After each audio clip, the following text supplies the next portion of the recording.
جو غسل کے سلسلے میں آپ کی خدمت میں عرض کروں گا. آپ کو بتایا تھا کہ جب انسان حالت جنابت میں ہوتا ہے تو کلی کیے بغیر ذکر الہی کرنا مکروہ ہوتا ہے، لیکن یہ ایسا مکروہ نہیں ہے کہ اس میں انسان گناہگار ہو، بہتر ہے کہ کلی کر لی جائے. چنانچہ جب آپ باتھ روم میں داخل ہوں تو پہلے کلی کر لیں باہر ہی، اور بسم اللہ الرحمن الرحیم پڑھ کر پہلے باتھ روم میں داخل ہوتے ہوئے الٹا قدم رکھیے. داخل ہو جانے کے بعد آپ کو بتایا کہ اس کے بعد کوئی کلام نہیں کرنا ہے. بعض لوگ یہ سمجھتے ہیں کہ غسل کا تعلق کلمہ پاک پڑھنے سے ہے، پہلا کلمہ پڑھیں گے تو پاک ہوں گے ورنہ نہیں. یہ بالکل جہالت بھرا خیال ہے. باتھ روم میں جانے کے بعد اگر کپڑے پہنے ہوئے ہیں تب بھی ذکر الہی ممنوع ہے، کیونکہ وہ مقام مناسب نہیں ہے.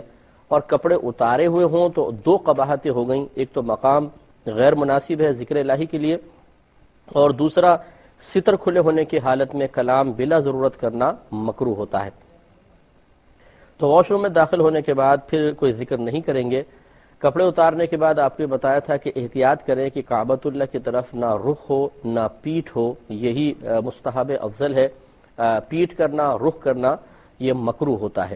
اس لیے ایسے رخ کھڑے ہوں کہ نہ آپ کی پشت کعبۃ اللہ کی جانب ہو نہ آپ کا رخ کعبۃ اللہ کی جانب ہو. ادب اور احترام اسی میں ہے.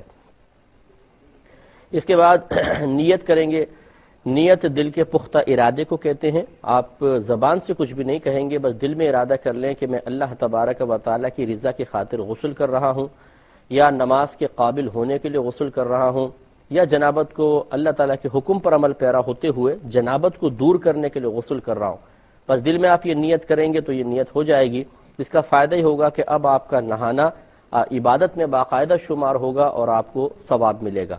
اور اگر کوئی بغیر طہارت حاصل کرنے کی نیت کے غسل کر لے گا، طہارت تو پھر بھی حاصل ہو جائے گی، کیونکہ پانی اللہ تعالیٰ نے بنایا ہی ایسا ہے کہ ہم نیت کریں نہ کریں وہ ہماری نجاست کو بہا کر لے جائے گا، چاہے حقیقیہ نجاست ہو چاہے حکمیہ نجاست ہو. تو لہٰذا اگر کوئی بغیر نیت کے غسل کرے گا، غسل پھر بھی ہو جائے گا، جنابت پھر بھی دور ہو جائے گی، لیکن اسے ثواب نہیں ملے گا.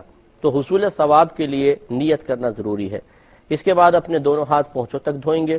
اس کے بعد اگر جسم پر کوئی نجاست وغیرہ لگی ہو اس کو دور کریں اور استنجا کی جگہوں کو دھوئیں.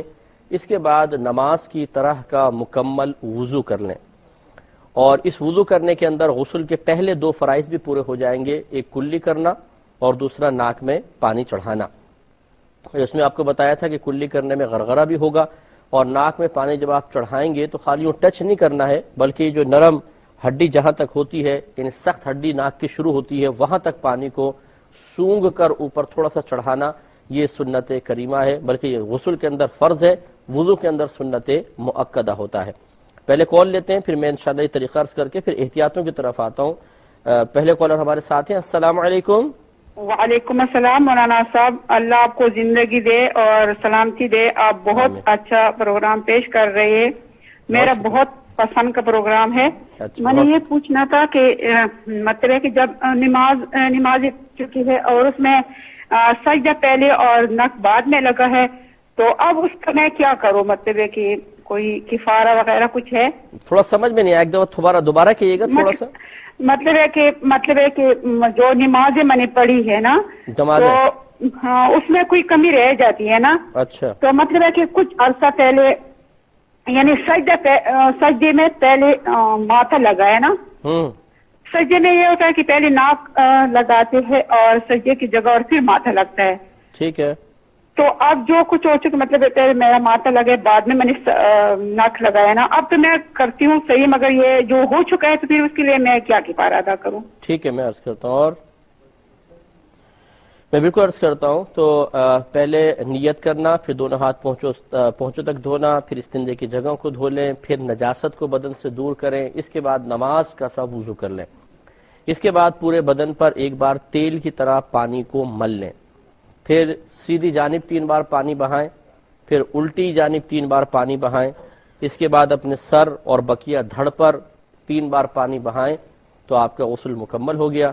اور پانی بہاتے ہوئے جسم کو ملتے جانا یہ بھی سنت کریمہ ہوتا ہے. تو یہ ہے سنت کے مطابق غسل. اگر کوئی اس کا لحاظ نہ کرے، مثال کے طور پہ شاور کھولا اور بس ڈال رہے ہیں پانی، پورا بدن اچھی طرح پانی بہا لیا، غسل اب بھی ہو جائے گا، لیکن اس ترتیب سے اگر غسل کریں گے تو انشاءاللہ سنت کا ثواب بھی ملے گا کہ ہر نبی کریم صلی اللہ علیہ وسلم کی ہر ادا اپنے اندر اللہ تبارک و تعالیٰ کی رضا کو پوشیدہ رکھے ہوئے ہے۔ اللہ تبارک و تعالیٰ نے اپنے حبیب کریم صلی اللہ علیہ وسلم کو جو کچھ طریقہ الہام فرمایا، طریقہ سکھایا، وہ سب سے بہترین طریقہ ہے۔ تو اگر اس ترتیب کو ملحوظ رکھ سکیں تو بہت ہی بہتر ہے کہ اسی ترتیب سے آپ غسل فرمائیں۔ اب آئیں تھوڑی احتیاطوں کی طرف، یہاں تک تو میں پچھلے پروگرام میں بھی عرض کر چکا تھا۔ احتیاطیں